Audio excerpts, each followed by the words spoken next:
Hello friends, हम लोग कर रहे हैं UP TGT PGT LT grade CSIR net JRF का 2022 सब्जेक्ट बायोलॉजी घटना चक्र। ठीक है, इससे पहले हमने अपने सेट 5 कर लिए हैं। अब आज हम लोग सेट 6 करने जा रहे हैं।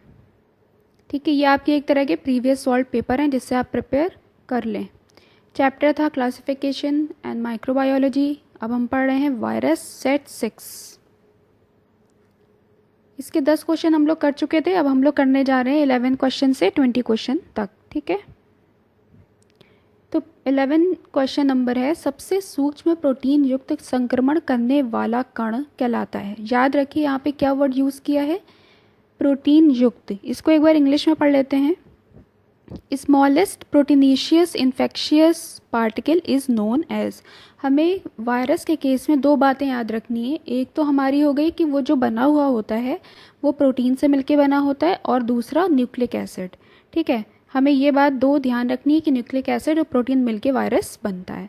अब यहाँ पे इन्होंने बात की है प्रोटीन युक्त, यानी कि proteinaceous infectious particle is known as.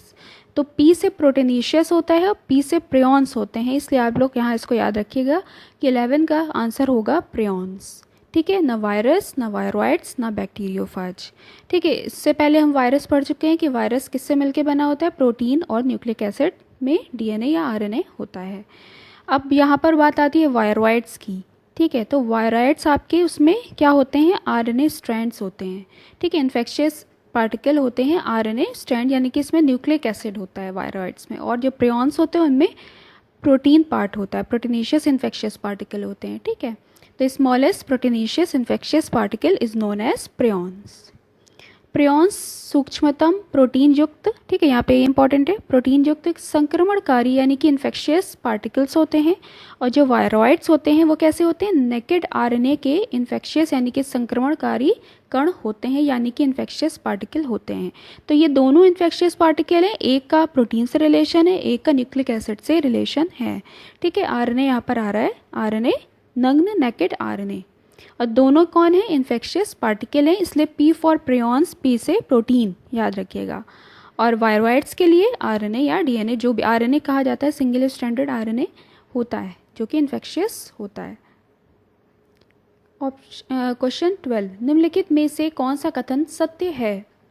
विषाणु में प्रोटीन परत यानी कि प्रोटीन कोट कैप्सोमेयर की बनी हुई होती है। बिल्कुल, जो वायरस होता है उसमें जो प्रोटीन लेयर होती है, प्रोटीन कोट जिसे कहते हैं, वो कैप्सोमेयर की ही बनी हुई होती है, तो ये तो ट्रू है। दूसरा देखते हैं, विषाणु मृत कोशिका में बहुगुणित होता है, यानी कि डेड सेल में ये कह रहे हैं कि बहुगुणित होता है, यानी कि मल्टीप्लाई करता है, तो ऐसा नहीं, ये रॉन्ग है। फिर सी की बात करें, विषाणु में स्वयं का प्रोटीन उत्पादन तंत्र होता है, यानी कि ये कहना चाह रहे हैं कि प्रोटीन सिंथेसिस होती है, ये भी गलत है। विषाणु प्रोटीन परत और नाभिकीय अम्ल से बने हुए होते हैं, यानी कि विषाणु ये वायरॉइड्स की बात कर रहे हैं कि वायरॉइड्स जो होते हैं वो प्रोटीन परत और नाभिकीय अम्ल, जो कि अभी हमने पीछे पढ़ा कि जो वायरॉइड्स होते हैं वो सिर्फ सिंगल स्ट्रैंडेड आरएनए के इन्फेक्शियस पार्टिकल होते हैं। तो हमें राइट ऑप्शन अपना ए मिल जाता है। अब इंग्लिश में एक बार पढ़ लेते हैं, which one of the following is true. In a virus the protein code is made up of capsomere, बिल्कुल ये सही है। Virus can multiply in dead cell also, बिल्कुल भी नहीं, डेड सेल में वो मल्टीप्लाई नहीं कर सकते, उनको लिविंग चाहिए। Viruses have their own protein synthesising system, बिल्कुल भी नहीं होता है। और आपको पता है कि वो कनेक्टिंग लिंक होते हैं, लिविंग और इन नॉन लिविंग के बीच की कनेक्टिंग लिंक कहलाते हैं। Viroids are made up of protein coat and nucleic acid, बिल्कुल भी नहीं। अगर यहाँ पे वायरस लिखा होता तो बिल्कुल सही होता, लेकिन यहाँ पे वायरॉइड्स कर दिया है, इसलिए ये स्टेटमेंट भी यहाँ पे गलत हो गया, यानी कि ऑप्शन ए हमारा यहाँ पर राइट होता है।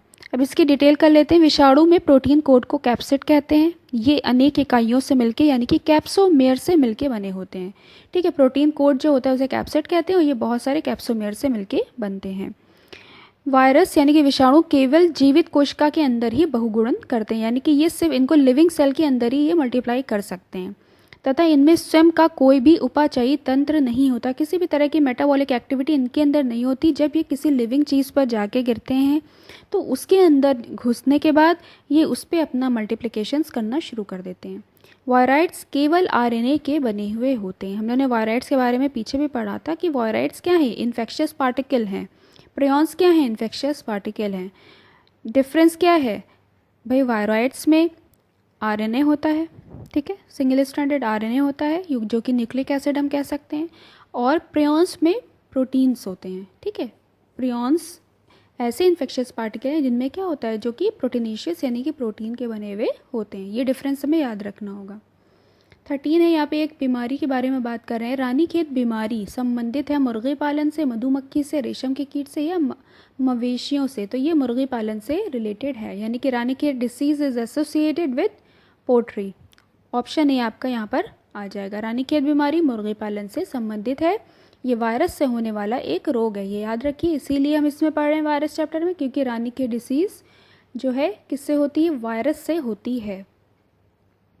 क्वेश्चन 14, कोलिफेज 5 × 174 में होता है द्विसूत्री आरएनए, एक सूत्री आरएनए, द्विसूत्री डीएनए या एक सूत्री डीएनए। इंग्लिश में पढ़ेंगे तो कोलिफेज 5 174 कंटेन्स, कौन सा स्ट्रैंड इसमें होता है, इसमें होता है आपका सिंगल स्ट्रैंडेड डीएनए होता है। ये 2 बार क्वेश्चन आया है 2010 और 2005 में, टीजीटी और पीजीटी में।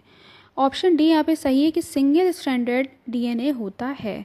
कोलिफेज 5 174 एक प्रकार का क्या है, ये बैक्टीरियोफाज है। बैक्टीरियोफाजिस कौन होते हैं, जब किसी भी बैक्टीरिया में, कोई भी बैक्टीरिया है, ठीक है, उसके ऊपर वायरस अटैक करता है और वो होस्ट सेल बन जाती है और वो अपना मल्टीप्लिकेशन शुरू कर देता है। तो इस तरह की चीज़ को हम क्या कहते हैं, जीवाणु भोजी यानी कि बैक्टीरियोफाज या जीवाणु भोजी वायरस कहलाता है, ठीक है। तो ये एक प्रकार का क्या है, बैक्टीरियोफाज है। उसके बाद बात करें, उसमें अनुवांशिक यानी कि जेनेटिक मटेरियल हमेशा क्या होता है, सिंगल स्ट्रैंडेड डीएनए होता है। आपको याद रखना है बैक्टीरियोफाज, इसके केस में बता रहे हैं कोलिफेज 5 174 कंटेन्स सिंगल स्ट्रैंडेड डीएनए। 15 की बात करते हैं। 5 174 विषाणु के जीनोम में बीपी की संख्या होती है, यानी कि बेस पेयर्स की। Number of BP in genome of 5 174 virus, तो इसमें 5386, ठीक है। ये एक तरह का क्या है, बैक्टीरियोफाज है, और इसमें जो बेस पेयर्स का नंबर होता है वो होता है 5386। क्वेश्चन 16, नेकेड वायरस कौन होते हैं, अभी हमने पीछे ही पढ़ा था, वायरॉइड्स को कहते हैं। तो यहाँ पे सीधे हमें आंसर मिल जाएगा, नेकेड वायरसेस वायरॉइड्स। नेकेड इनको वर्ड क्यों यूज़ करें, क्योंकि देखिए अंदर होता है न्यूक्लिक एसिड, न्यूक्लिक एसिड अंदर की तरफ होता है, और बाहर जिससे कवर रहता है वो होती है प्रोटीनेशियस कवरिंग, ठीक है। कैप्सोमेयर्स जो मिलकर कैप्सिड्स बनाते हैं, ठीक है। तो अब अगर नेकेड की बात करें कि मतलब प्रोटीन कवरिंग हट गई और अंदर का बच रहा है खाली चीज़, तो वो क्या कहलाती है, वायरॉइड्स कहलाते हैं। तो एक तरह से इनको हम क्या कहते हैं, नेकेड वायरसेस भी कहते हैं वायरॉइड्स को। ऑप्शन बी आपका यहाँ पे राइट है। वायरॉइड्स आरएनए के बने हुए नग्न कण नेकेड पार्टिकल्स होते हैं। ये रोग कारक इन्फेक्शियस होते हैं तथा सजीव कोशिका यानी कि लिविंग सेल में प्रवेश करके विषाणु की भांति बहुगुणित वायरसेस की तरह फिर ये क्या करते हैं, मल्टीप्लाई करना शुरू कर देते हैं। तो ये क्या होते हैं, हमारे नेकेड वायरसेस को वायरॉइड्स कहते हैं, ठीक है, क्योंकि ऊपर की कवरिंग हट गई और अंदर क्या बचा, न्यूक्लिक एसिड बचा, तो नेकेड वायरसेस को वायरॉइड्स कहते हैं। ऑप्शन बी राइट है यहाँ पे। 17, T4 बैक्टीरियोफाज उत्पन्न किए जा सकते हैं, ठीक है, आंतरिक जीवाणुओं ई कोलाई में, कृत्रिम संवर्धन माध्यम से, दोनों में किसी में भी नहीं। T4 bacteriophage can be grown in the colon bacterium E coli. यही बिल्कुल सही है कि जो हमारे कोलन में बैक्टीरिया होता है ई कोलाई, उससे T4 बैक्टीरियोफाज को ग्रो करवाया जा सकता है, ठीक है। अब यहाँ पे बात कर रहे हैं इन द आर्टिफिशियल ट्रीटमेंट, ये रॉन्ग है, और बाकी तो आपके ये 2 रॉन्ग है ही है। उसके जो एक्सप्लेनेशन है वो क्या है आपका, T4 बैक्टीरियोफाज एक वायरस होता है, ठीक है, जिसे ई कोलाई यानी कि जीवाणु बैक्टीरिया में उत्पन्न किया जाता है।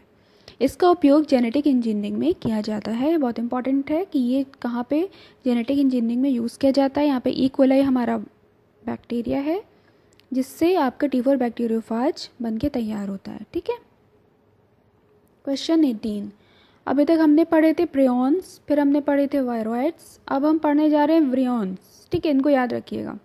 इसमें पूछा है कि विरियॉन का अर्थ है, ठीक है, वायरस का कैप्सिड, कैप्सिड मतलब प्रोटीन हो गई, वायरस की पूर्ण अवस्था यानी कि पूरा वायरस, वायरस का सिर्फ न्यूक्लिक एसिड जो कि आपके नेकेड कौन होते हैं, वायरॉइड्स होते हैं, है ना, या मृत वायरस, डेड वायरस को विरियन कहते हैं। तो फिर से इंग्लिश में पढ़ लेते हैं, capsids of virus, complete form of a virus, nucleic acids of virus या डेड वायरस। तो यहाँ पे ये तीनों तो हमें पता है कि ये नहीं हो सकते, तो यहाँ पे सीधा आपका आ जाएगा विरियंस मीन्स डेड वायरस।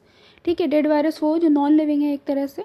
ठीक है, एक अक्री इनर्ट वायरस को विरियन कहा जाता है। एक वायरस जीवित कोशिका के भीतर सजीव के रूप में सक्रिय हो जाता है। वायरस की प्रॉपर्टी है कि वो कनेक्टिंग लिंक है between living and non living. ठीक है, तो बिल्कुल वो नॉन लिविंग की तरह रहता है, जैसे ही उसको लिविंग सेल मिलती है वो वहाँ पर अपने को मल्टीप्लाई करना शुरू कर देता है। इसी तरह से जो आपका डेड वायरस है उसको विरियन कहते हैं। ये एक वायरस जीवित कोशिका के भीतर सजीव के रूप में सक्रिय रहता है, जबकि कोशिका के बाहर ये निष्क्रिय अर्थात निर्जीव रूप में रहता है। ठीक है, 18 का डी यहाँ पर राइट ऑप्शन हुआ। फिर बात करें विरियन होता है, the virion is nucleocapsid, capsid, nucleic acid, none of the above. ठीक है, उसमें हमने बेस्ट अपना डी ऑप्शन निकाला था, इसमें हमारा निकलेगा न्यूक्लियोकैप्सिड। इसको डिटेल में पढ़ लेते हैं कि ये कैप्सिड और न्यूक्लिक एसिड ना होकर न्यूक्लियोकैप्सिड वर्ड क्यों यूज़ कर रहे हैं विरियंस के केस में। देखिए, ध्यातव्य है कि विषाणु वायरस पर सूक्ष्मदर्शी कोशिका रहित संक्रमणकारी कण होते हैं, इन्फेक्शियस एजेंट होते हैं ये, जिनमें जीनोम के रूप में केवल क्या मेन होता है, न्यूक्लिक एसिड, डीएनए या आरएनए होते हैं। ये अविकल्पी अतः कोशिकीय परजीवी ऑब्लिगेट इंट्रासेलुलर पैरासाइट की तरह रहता है। ये ऑब्लिगेट इंट्रासेलुलर पैरासाइट जो केवल जीवित कोशिका के भीतर की ही प्रतिकृति करता है तथा पोषक कोशिका की जैव संश्लेषी मशीनरी का प्रयोग अपने प्रतिकृति के निर्माण में करता है। आनुवंशिक पदार्थ के बाहर प्रोटीन की एक खोल होती है, जिसमें न्यूक्लिक एसिड पार्ट होता है वायरस में, उसके बाहर एक खोल होती है जिसे हम कैप्सिड कहते हैं। विरियंस जो होते हैं आनुवंशिक पदार्थ और कैप्सिड द्वारा निर्मित कण हैं। विरियंस कौन है, जो कि दोनों, क्योंकि देखिए अभी हमने 4 कैटेगरी अगर देखा जाए तो पढ़ी, एक पढ़ा वायरस, एक पढ़ा वायरॉइड्स, ठीक है, वीआई लिख देते हैं इसके लिए, और एक हमने पढ़ा प्रियॉन्स, और अब हम तीसरी चीज़ें पढ़ रहे हैं विरियन, है ना, इसमें वी आर लिख देते हैं, वी आर। तो देखिए वायरस कौन होते हैं, जिनमें आपके प्रोटीन भी हो और न्यूक्लिक एसिड कंप्लीट हो, तो ये आपका बन जाता है वायरस। ठीक है, पूरी तरह से। ठीक है, अब यहाँ पे क्या कह रहे हैं, यहाँ पे कह रहे हैं विरियन, विरियन को हम यहाँ पे कह रहे हैं वायरॉइड्स। तो वायरॉइड्स जो होते हैं आपके नेकेड पार्टिकल होते हैं, मतलब सिर्फ न्यूक्लिक एसिड होता है, आरएनए सिंगल स्ट्रैंडेड और नेकेड पार्टिकल्स ये कहलाते हैं। फिर यहाँ पे प्रियॉन्स की बात की तो प्रियॉन्स में सिर्फ प्रोटीनेशियस कवरिंग होती है। ठीक है, तभी वो इन्फेक्शियस पार्टिकल ये सभी हैं। उसके बाद लास्ट में हम क्या कह रहे हैं, विरियन की बात कर रहे हैं। इसमें विरियन के लिए कह रहे हैं कि विरियन आनुवंशिक पदार्थ और कैप्सिड द्वारा निर्मित कण हैं, इनमें दोनों चीज़ें मौजूद होती हैं। ठीक है, ये याद रखिएगा कि विरियन में न्यूक्लियोकैप्सिड वर्ड यूज़ हो रहा है, यानी कि कुछ वो भी पार्टिकल है और कुछ वो भी है, लेकिन ये डेड होते हैं बिल्कुल। ठीक है, पीछे ही हमने क्वेश्चन में पढ़ा था कि ये कैसे होते हैं, डेड वायरस कहलाते हैं। तो ये हैं एकदम वायरस ही की तरह, लेकिन ये डेड के फॉर्म में रह रहे हैं, इसलिए इनको मृत वायरस का नाम दिया जा रहा है। ठीक है, विरियन आनुवंशिक पदार्थ और कैप्सिड द्वारा निर्मित कण होते हैं, ये हमें याद रखना है। क्वेश्चन 20, एड्स अथवा एक्वायर्ड इम्यूनोडिफिशियंसी सिंड्रोम उत्पन्न होता है, ऑब्वियसली वायरस के थ्रू होता है, तो फर्स्ट ऑप्शन नहीं होगा, सेकंड नहीं होगा, थर्ड नहीं होगा, डी होगा यहाँ पर। ठीक है, एड्स आर और acquired immunodeficiency syndrome is caused by virus HLTV third और LAV और ARV2। एड्स वायरस से होने वाला रोग ये HIV या HLTV थर्ड या LAV या ARV2 द्वारा उत्पन्न होता है। ये वायरस प्रतिरक्षा तंत्र यानी कि इम्यून सिस्टम में जैसे कि टी लिम्फोसाइट्स होती हैं उनको नष्ट कर देते हैं, ख़त्म कर देते हैं, और परीक्षा तंत्र को छीण कर देते हैं, मतलब कमज़ोर कर देते हैं हमारे इम्यूनिटी सिस्टम को। एड्स के निदान की यानी कि डायग्नोसिस के लिए कौन सा परीक्षण किया जाता है, कौन सा टेस्ट लिया जाता है, वो होता है ELISA। ठीक है, ELI ऐसे ELISA से टेस्ट से पता चलता है कि इनको जो भी पर्सन है उसको एड्स है या नहीं है। ठीक है, तो आपको 22 क्वेश्चन यहाँ पे समझ में आ गए होंगे। जो भी कन्फ्यूजन हो कमेंट्स बॉक्स में पूछ सकते हैं। Thank you so much.